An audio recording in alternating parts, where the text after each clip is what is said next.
નમસ્કાર ખેડૂત મિત્રો, સ્વાગત છે તમારું ખેડૂત ચેનલની અંદર। આજે તારીખ 17 ફેબ્રુઆરી 2024 વાર શનિવાર આજના ઊંચા માર્કેટ યાર્ડના તાજા બજાર ભાવ। તો ખેડૂત મિત્રો, આજે ઊંચા માર્કેટ યાર્ડની અંદર જીરુનો સૌથી ઊંચો ભાવ 7270 રૂપિયા નોંધાઈ રહ્યો છે। આજે પણ 7000 પ્લસ ભાવ ચાલી રહ્યા છે।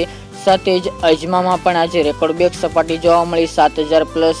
સાથે જ વરિયાળીના ભાવમાં પણ 7000 પ્લસ ભાવ બોલાઈ રહ્યા છે। તો આ એક સાથે ત્રણેયમાં ઉછાળો જોવા મળી રહ્યો છે।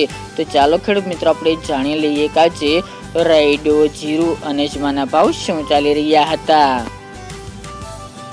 ખેડૂત મિત્રો, આજના ઊંચા માર્કેટ યાર્ડના ભાવ જોઈએ તો જીરું 4500 થી 7270 રૂપિયા, રાયડો 818 થી 1071 રૂપિયા, સુવા 1500 થી 2130 રૂપિયા, ઈસબગુલ 2700 થી 4131 રૂપિયા, ધાણા 1025 થી 1435 રૂપિયા, અજમો 2075 થી 7268 રૂપિયા, વરિયાળી 1350 થી 7000 રૂપિયા અને તલ સફેદ 2575 થી 3121 રૂપિયા। તો ખેડૂત મિત્રો, આ તાજના ઊંચા માર્કેટ યાર્ડના તાજા બજાર ભાવ।